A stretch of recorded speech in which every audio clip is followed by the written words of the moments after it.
I am 23 and I've been raped before. Twice.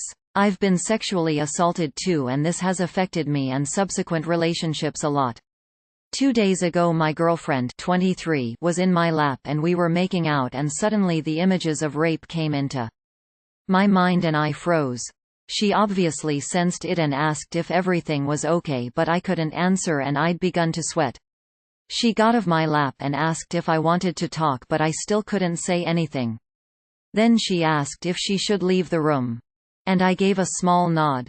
She just grabbed her phone from the table and left. This has never happened with me. Nobody has listened to my no before. It feels weird, different? I don't know. Next morning when I woke up she had made breakfast and left me a note saying if I wanted to talk I could call her anytime. She came over after work and I thanked her for listening to me. I was almost in tears. She welled up too and said no obviously means no, but hesitation means no too. And that she would never knowingly hurt me. I've never been treated like this before. My parents were shit, and almost every relationship I've had were also similarly shit.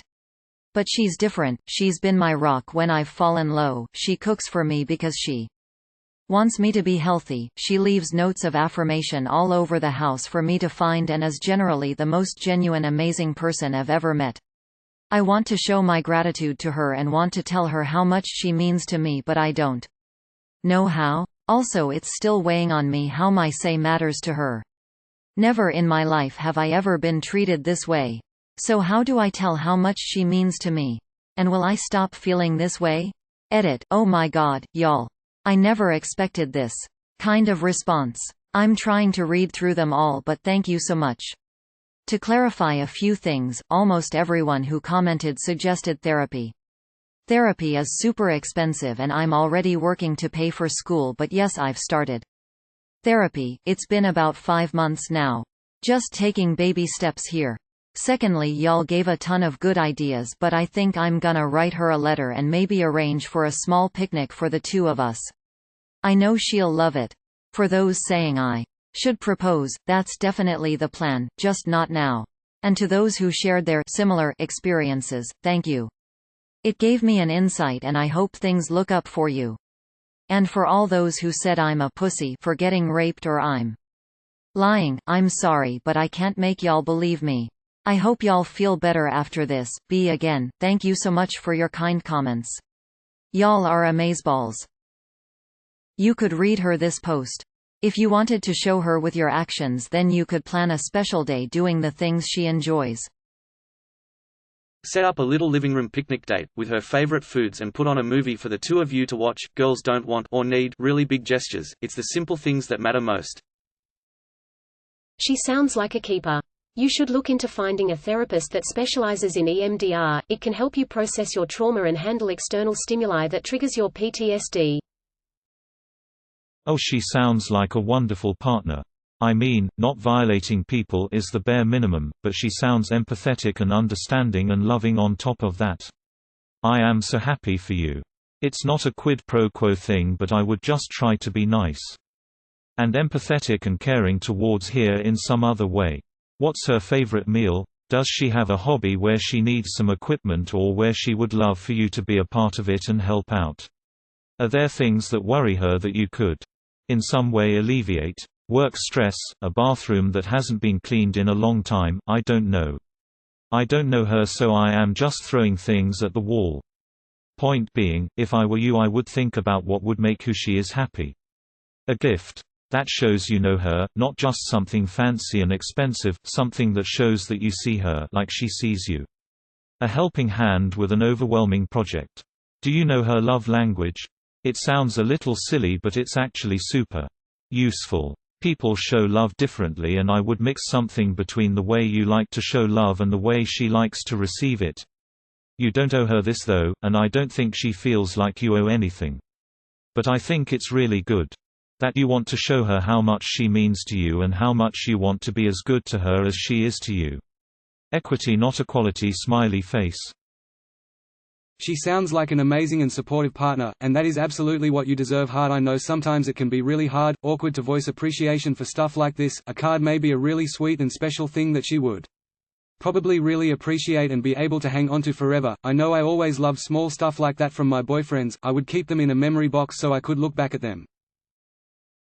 Your girlfriend sounds amazing. I'm sorry to hear about your trauma and when we've been subject to boundaries being violated in the past, either small scale or something like assault. When someone responds in a respectful, empathetic way, it can feel really emotional. It also sounds like I can relate to the whole feeling of not being able to communicate with her in that moment. That's totally normal, and as some people have mentioned already, seeking professional support would be a great idea to help you push yourself in a safe and comfortable way.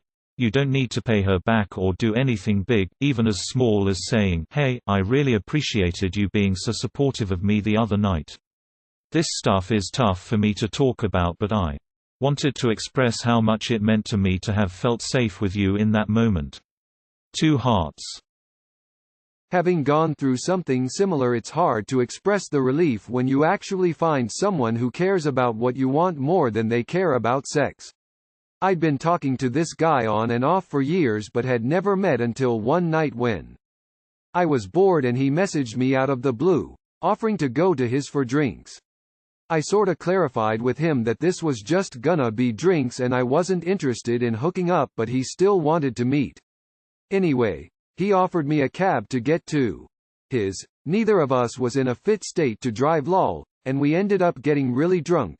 He was a great guy and we're just cuddling up chatting like we've known each other for years. One thing leads to another and I just sorta think, fuck it, why not? TBH, I'm not even sure what changed, but it just wasn't doing anything for me. I tried to just carry on, but the drink and other things were really hitting me now and the world was spinning in a drunken bad way. He asked me if I was okay, and I just said I want to stop. I was expecting him to get angry, or emotional, or demand reasons, but he just accepted. He asked if I wanted to go home or him to go back to the living room, neither of which I did. He asked if we could just snuggle in. Besides a joke about him wanking in the toilet so he wasn't poking me, he was fine with it. It was just idk. Refreshing that his only concern wasn't him and it meant more to him that we both enjoyed it. People are calling you a pussy. SMH. Men and boys get raped too, dumbasses. That's the phrase I've been wanting to hear my whole life without knowing it. Hesitation means no too. I have hesitated so many times and people will say, "Are you okay?" and I'd say yes. Really it meant no, but I'm feeling awkward and embarrassed. Okay, who the fuck called you a pussy for being fucking raped? Please tell me who they are and we'll be having fucking words.